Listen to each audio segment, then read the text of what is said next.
بسم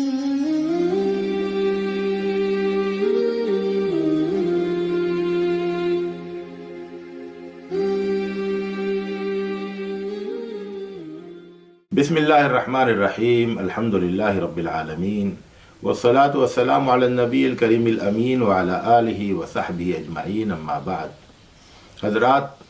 آج آپ کے سامنے میں اللہ کے رسول صلی اللہ علیہ وسلم کی سیرت پر لکھی گئی ایک انوکھی،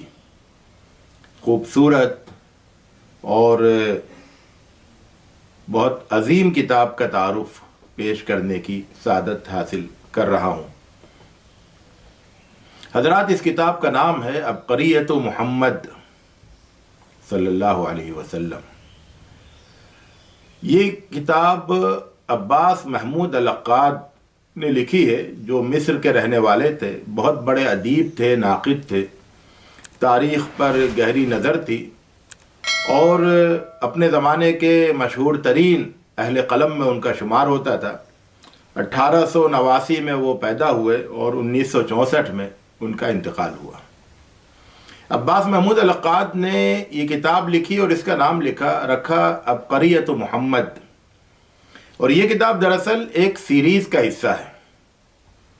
ایک سلسلہ کتب کا حصہ ہے، جس میں مختلف بڑی شخصیات کی عبقریت کو پیش کیا گیا۔ چنانچہ اس میں عبقریت محمد، اس کے بعد چاروں خلفائے راشدین کی عبقریت، یعنی عبقریت صدیق، عبقریت فاروق، اور عبقریت عثمان، اور عبقریت علی، اور پھر عبقریت خالد ابن الولید، اور عبقریت المسیح عیسیٰ علیہ السلام۔ تو یہ عبقریات کا ایک سیریز تھا۔ عبقریت کا مطلب ہے ایسی عظمت جو زندگی کے بہت سارے گوشوں میں، اور آئیڈیلی زندگی کے تمام گوشوں میں نظر آتی ہو۔ تو کسی انسان کے عبقری ہونے کا مطلب یہ ہے کہ وہ ہمہ پہلو عظیم شخصیت کا حامل ہو۔ اس کتاب کو لکھنے کا محرک کیا بنا؟ اصل میں ایک عباس محمود العقاد خود اپنی نوجوانی کا تذکرہ کرتے ہیں کہ وہ بیٹھے تھے کسی مجلس میں، اور وہاں پر کسی نے گفتگو چلی اللہ کے رسول صلی اللہ علیہ وسلم کے حوالے سے، تو کسی نے آپ کے اوپر آپ کے سلسلے میں کچھ نازیبا تبصرے کر دیے۔ لوگ ناراض ہوئے، وہ صاحب بھی معذرت کر کے اٹھ کے چل دیے۔ لیکن پھر عباس محمود العقاد کے ساتھیوں نے ان سے کہا کہ بھئی، اس وقت جدید ذہن کو مخاطب کرنے والی، جدید طرز پر لکھی گئی سیرت کی جو سب سے مشہور کتاب ہے اس زمانے میں جو تھی، وہ ایک برطانوی رائٹر کی کتاب تھی، محمد the hero as a prophet, اور اس کے مصنف کا نام تھا تھامس کارلائل۔ تو تھامس کارلائل کی کتاب، جو 1818 میں جس کی وفات ہوئی، اس کی کتاب محمد the hero as a prophet جو ہے، وہ پوری مطلب اس وقت جدید ذہنوں کے لیے ایک ہی گویا کی سیرت کی کتاب مانی جاتی تھی۔ جدید تعلیم یافتہ لوگ اس کو پڑھا کرتے تھے۔ تو کہا ان کے ساتھیوں نے، عقاد کے ساتھیوں نے، کہ وہ تو ظاہر ہے کہ مغرب کا مصنف تھا، مغربی مصنف تھا، وہ اللہ کے رسول صلی اللہ علیہ وسلم کو اتنا اچھی طرح سے تو نہیں سمجھتا ہے جتنی اچھی طرح سے ہم اور آپ سمجھتے ہیں، تو کیوں نہ آپ ایک سیرت پر ایسی کتاب لکھیں جو جدید ذہنوں کو مخاطب کرنے والی ہو۔ خیر، عباس محمود العقاد نے اسی وقت وعدہ کیا، اور اس وعدے پر پھر 30 سال گزر گئے۔ 30 سال کے غور و فکر کے بعد پھر یہ کتاب وجود میں آئی، مکمل ہوئی۔ اس کتاب کی جو خوبی ہے وہ یہ کہ اب تک جو سیرت کی کتابیں لکھی جاتی تھیں وہ ایک خاص روایتی طریقے سے لکھی جاتی تھی، جس میں سیرت کے سلسلے میں جو واقعات سیرت اور تاریخ اور حدیث کی کتابوں میں آئے ہیں، ان واقعات کی روشنی میں سیرت کو پیش کیا جاتا تھا۔ عباس محمود العقاد نے ایک نئی راہ نکالی. انہوں نے کہا کہ میں اللہ کے رسول حضرت محمد صلی اللہ علیہ وسلم کی زندگی کو، آپ کی شخصیت کو عظمت کے حوالے سے پیش کروں گا، عبقریت کے حوالے سے پیش کروں گا. اس کا مطلب یہ ہے کہ وہ شخص جو آپ کے عقیدے سے اتفاق نہیں رکھتا ہے، آپ کے دین سے اتفاق نہیں رکھتا ہے، مسلمان نہیں ہے، لیکن وہ انسانی عظمت کو تسلیم کرتا ہے، انسانی عظمت سے واقف ہے اور انسانی عظمت کی قدر کرتا ہے، تو وہ اللہ کے رسول صلی اللہ علیہ وسلم کی شخصیت اس کے سامنے، اس کے اس نقطۂ نظر سے اس کے سامنے آئے. تو اس طرح سے آپ نے، یعنی عباس محمود العقاد نے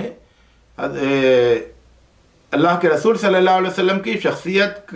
کو عظمت کے تناظر میں پیش کیا. جیسا کہ میں نے بتایا کہ عبقریت کا مطلب ہمہ پہلو عظمت کسی شخصیت کی. تو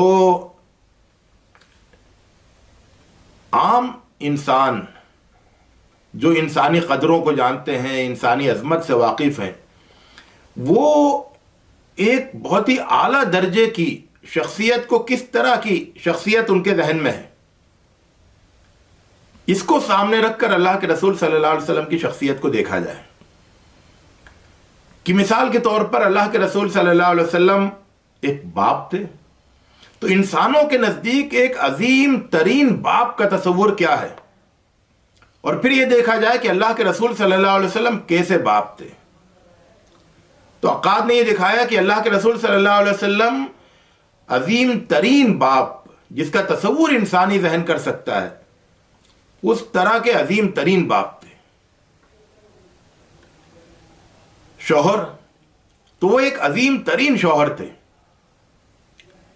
ایک انہوں نے اپنی کتاب میں مختلف پہلوؤں سے گفتگو کی ہے کہ ایک عسکری قائد، ایک سیاسی لیڈر، آپ کی انتظامی صلاحیت، آپ کی تبلیغ و دعوت کے سلسلے میں آپ کی عظمت، اور پھر ایک آدمی کی حیثیت سے آپ کی عظمت، ایک عابد و زاہد کی حیثیت سے آپ کی عظمت. تو عظمت کے پہلو سے آپ کی شخصیت کو دیکھا کہ عظمت، انسان کی نگاہ جو عظمت کی متلاشی ہوتی ہے، وہ اللہ کے رسول صلی اللہ علیہ وسلم کو دیکھے اور عظمت سے آپ کی متاثر ہو. تو اس طرح سے عقاد نے گویا کہ اللہ کے رسول صلی اللہ علیہ وسلم کی شخصیت کو اس پیکر میں پیش کیا، اس کے اس روپ کو پیش کیا کہ جو لوگ اسلام سے اتفاق نہیں رکھتے ہیں، یعنی اسلام نہیں لائے ہیں، جو لوگ اللہ کے رسول صلی اللہ علیہ وسلم سے دین کے معاملے میں اختلاف رکھتے ہیں، لیکن ان کی انسانی فطرت ابھی باقی ہے، مسخ نہیں ہوئی ہے، تو وہ اللہ کے رسول صلی اللہ علیہ وسلم کی عظمت کا مشاہدہ کر لیں اور عظمت سے واقف ہو کر عظمت کے آگے سرنگوں ہو جائیں. تو یہ ایک بہت ہی انوکھا طریقہ سیرت نگاری کا ہے. چنانچہ اس میں خاص طور سے جو مصنف کے پیش نظر رہا ہے وہ یہ کہ اسلام کے اوپر جو اعتراضات کیے جا رہے تھے، اللہ کے رسول صلی اللہ علیہ وسلم کی سیرت پر جو اعتراضات مغرب کی طرف سے کیے جا رہے تھے، ان کا جواب دیا جائے. چنانچہ جو الزامات لگائے جا رہے تھے، عقاد نے ایسی بہترین گفتگو کی کہ ان الزامات کو یہ بتایا کہ اصل میں تو یہ خوبیاں ہیں جن کو یہ لوگ نہیں سمجھ رہے ہیں، تو الزامات کی صورت میں پیش کر رہے ہیں، تہمتوں کی صورت میں پیش کر رہے ہیں. تو ایک بہت بڑا الزام جو سیرت کے حوالے سے لگایا جاتا ہے وہ یہ کہ اللہ کے رسول صلی اللہ علیہ وسلم نے تلوار کے ذریعے سے اور لالچ کے ذریعے سے دین کو پھیلایا. آپ جانتے ہیں کہ اس وقت بھی ہندوستان میں یہ پروپیگنڈا چل رہا ہے کہ یہاں پر دین کو اور زبردستی اور لالچ دے کے پھیلانے کی کوشش کی جا رہی ہے. اس تناظر میں آپ دیکھیں کہ انہوں نے اس بات کا جائزہ لیا کہ کیا اللہ کے رسول صلی اللہ علیہ وسلم نے دین کی دعوت تلوار کے ذریعے پھیلائی، دین تلوار کے ذریعے پھیلایا، یا دین لالچ کے ذریعے پھیلایا، یا دین ٹھوس دلائل کے ذریعے پہنچایا جو کہ انسانی ذہن و قلب کو مطمئن کر دے۔ انہوں نے ایک بہت ہی خوبصورت بات کہی، انہوں نے یہ کہا کہ آپ حضرت عمر رضی اللہ تعالیٰ عنہ کے اسلام لانے کا واقعے کو دیکھیں کہ حضرت عمر رضی اللہ تعالیٰ عنہ جب اسلام لائے تو کیا ہوا تھا؟ کیا کوئی تلوار لے کر حضرت عمر کے پاس گیا تھا کہ اسلام لاؤ؟ کوئی مسلمان تلوار لے کے ان کے پاس گیا تھا؟ یا حضرت عمر تلوار لے کے نکلے تھے اللہ کے رسول صلی اللہ علیہ وسلم کو نعوذ باللہ شہید کرنے کے لیے، قتل کرنے کے لیے؟ تو معاملہ تو یہ پیش آیا تھا کہ تلوار لے کے تو حضرت عمر نکلے تھے۔ پھر حضرت عمر جب اپنی بہن کے گھر پہنچے، جب ان کو یہ خبر ہوئی کہ بہن اسلام لے آئی ہیں، تو وہاں جا کے جب بہن نے کیا کیا، بہن نے جو ہے ان کو قرآن کی آیتیں سنائی۔ تو کیا بہن نے قرآن کی وہ آیتیں سنائی تھیں جس میں کہ کوئی ایک طرح کی گویا کہ کوئی لالچ دلائی گئی تھی یا کوئی خوف دلایا گیا؟ تو کون سی آیتیں سنائی تھیں؟ تو وہ تو سورہ طٰہٰ کی ابتدائی آیتیں سنائی تھیں جس میں کہ اللہ تعالیٰ کی گویا کی وحدانیت کا اور اس کے دلائل کا تذکرہ ہے۔ تو حضرت عمر جو اسلام لائے تو وہ اس وجہ سے نہیں اسلام لائے کہ کوئی تلوار لے کے ان کے پاس پہنچا تھا یا کوئی لالچ کا آفر لے کے ان کے پاس پہنچا تھا، نہیں، بلکہ وہ تو خود تلوار لے کے نکلے تھے اور انہوں نے تو وہ آیتیں سنی جس میں لالچ کا دور دور تک کوئی ذکر ہی نہیں ہے، کسی طرح کی کسی ترغیب کا ذکر نہیں ہے، یعنی دولت اور شان و شوکت کی، عیش و عشرت کی کوئی ترغیب اس میں نہیں ہے، اس کے باوجود وہ ایمان لائے۔ اسی طرح سے عقاد لکھتے ہیں کہ جو مکے میں جو غریب، تنگ دست، تنگ حال، مجبور لوگ جو ایمان لا رہے تھے، کیا وہ اس وجہ سے ایمان لا رہے تھے کہ ان کو کوئی لالچ پیش کی جا رہی تھی؟ تو لالچ کا تو وہاں کوئی موقع ہی نہیں تھا، کیونکہ اللہ کے رسول صلی اللہ علیہ وسلم کے پاس تو کچھ تھا ہی نہیں دینے کے لیے لوگوں کو، مادی لحاظ سے، دولت کے لحاظ سے۔ اور پھر ایسا بھی نہیں تھا کہ ان غریبوں کو اللہ کے رسول صلی اللہ علیہ وسلم اور آپ کے ساتھی تلوار کے ڈر سے اسلام میں داخل کر رہے ہوں، تلوار سے ڈرا کے، کیونکہ صورتحال یہ تھی کہ صورتحال یہ نہیں تھی کہ ان کے اوپر، ان کی گردن پہ تلوار رکھ کے کہا جا رہا ہو کہ کلمہ پڑھو۔ صورتحال تو اس کے بالکل برعکس تھی، وہ یہ کہ جب وہ کلمہ پڑھتے تھے تو ان کی گردن پہ تلواریں آ جاتی تھیں کہ کیوں تم نے کلمہ پڑھا، تمہاری گردن کاٹ دی جائے گی۔ تو انہوں نے تو تلواروں سے بے خوف ہو کر اسلام کو قبول کیا، نہ کہ تلواروں کے ڈر میں آ کے اسلام کو قبول کیا۔ تو یہ بہت ہی نکتے کی بات ہے کہ مکے کے غریبوں نے، غلاموں نے، کمزوروں نے تلوار کے ڈر سے اسلام کو قبول نہیں کیا، بلکہ تلوار سے نڈر ہو کے، بے خوف ہو کے اسلام کو قبول کیا۔ اسی طرح جنگ کے سلسلے میں عقاد نے بہت تفصیل کے ساتھ اور بہت عمدہ تجزیہ کیا ہے اور یہ بتایا ہے کہ ہر جنگ قابل مذمت نہیں ہوتی ہے۔ ایک جنگجو وہ ہوتا ہے جو انسانوں کو جنگ کی بھٹی میں ڈھکیل دیتا ہے، جنگ کی آگ میں ڈھکیل دیتا ہے، اور ایک جنگجو انسان وہ ہوتا ہے جو کہ اپنی جنگی مہارت سے، جنگی قوت سے انسانوں کو جنگ سے بچاتا ہے، جنگ کی بھٹی سے نکالتا ہے، امن و امان قائم کرتا ہے، لوگوں کو آزادی عطا کرتا ہے، لوگوں کو غلامی سے باہر نکالتا ہے اور لوگوں کو خون خرابے کے ماحول سے باہر نکالتا ہے۔ تو ایک جنگجو جنگ کی بھٹی میں ڈھکیلنے والا ہوتا ہے اور ایک جنگجو جنگ کی بھٹی سے نکالنے والا اور امن کے حسین باغوں میں پہنچانے والا ہوتا ہے، امن کی پرسکون فضا میں لانے والا ہوتا ہے۔ تو بہت تفصیل سے آپ نے یہ بتایا اور بتایا کہ دیکھیے، آپ یہ دیکھیے کہ جنگ جب ہوئی بھی، یعنی مسلط کی گئی، اللہ کے رسول صلی اللہ علیہ وسلم نے تو ہمیشہ پوری کوشش کی جنگ کو اوائڈ کرنے کی، لیکن جنگ آپ کے اوپر مسلط کر دی گئی تو پھر آپ نے کس طرح سے یعنی اس جنگ کے نتیجے کے بعد، اس جنگ کے بعد جو صورتحال تھی وہ کتنی بہتر تھی اس صورتحال سے جو جنگ سے پہلے تھی. اور ایک اور چیز جس کو عقاد نے ایڈریس کیا ہے وہ یہ کہ ایک تو اللہ کے رسول صلی اللہ علیہ وسلم کے سلسلے میں جنگ کے حوالے سے الزام لگایا جاتا رہا، جو کہ سراسر غلط الزام ہے. اللہ کے رسول صلی اللہ علیہ وسلم نے ہمیشہ جنگ کو اوائڈ کیا، جنگ سے بچنے کی کوشش کی، اور جنگ کی بھی تو پھر بہت ہی عظمت کے ساتھ کی، اعلیٰ اخلاق کے ساتھ کی. اور پھر دوسرا الزام جو لگایا جاتا ہے وہ عورت کے حوالے سے لگایا جاتا ہے، آپ کی شادیوں کو لے کر لگایا جاتا ہے، اور یہ تصور پیش کیا جاتا ہے کہ اللہ کے رسول صلی اللہ علیہ وسلم جو ہے نعوذ باللہ عیش و عشرت کے دلدادہ تھے، اور اسی لیے انہوں نے اتنی زیادہ شادیاں کی تھی. عقاد کہتے ہیں کہ دیکھیے انصاف کا تقاضا یہ ہے کہ سب سے پہلے اللہ کے رسول صلی اللہ علیہ وسلم کی پوری جوانی کا جائزہ لیجئے کہ کیا وہ پوری جوانی 25 سال کی عمر تک کہیں پر بھی کوئی پستی کی کوئی بات، کوئی جنسی خواہشات کے پیچھے بھاگنے والی کوئی بات نظر آتی ہے؟ کیسی پاک صاف زندگی تھی 25 سال تک. اس کے بعد پھر آپ نے شادی کی، اور شادی کرنے کے بعد پھر آپ نے ایک بہترین شوہر کا کردار ادا کیا. اس کے بعد پھر بیوی کے کافی عرصے کے انتقال کے بعد پھر آپ نے شادی کی،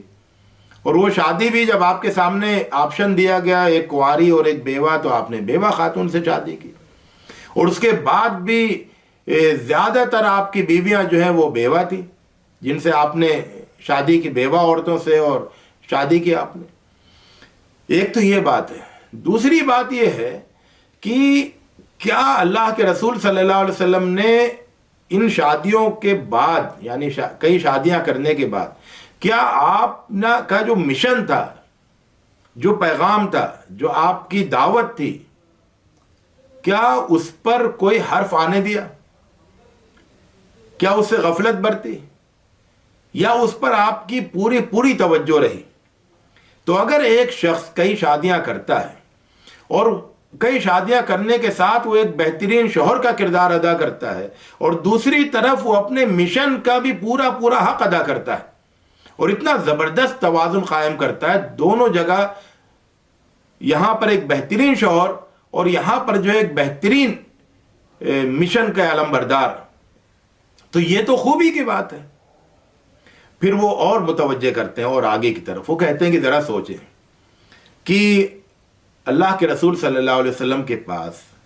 یعنی آپ چاہتے تو اپنے گھر میں دولت کا انبار لگا دیتے، دولت آتی تھی، ہر طرف سے دولت آ رہی تھی، لیکن کیا آپ نے اسے اپنی بیویوں پر خرچ کیا، اپنی ذات پہ خرچ کیا؟ یا دولت آتی تھی اور آپ اس کو غریبوں پر،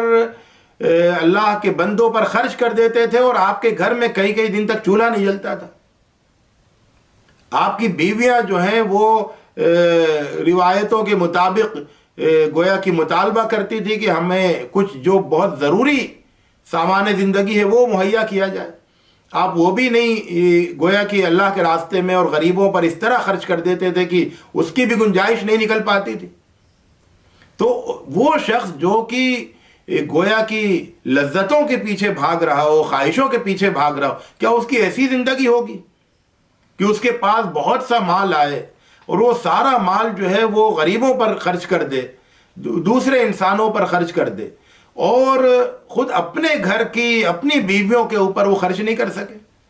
تو کیا خواہشات کے پیچھے بھاگنے والا انسان ایسا ہوتا ہے؟ یا یہ کوئی بہت عظیم انسان ہے جو شادیاں بھی کرتا ہے، کیونکہ شادیاں کرنا عظمت کے خلاف نہیں ہے، وہ اپنے مشن پر بھی پوری توجہ دیتا ہے،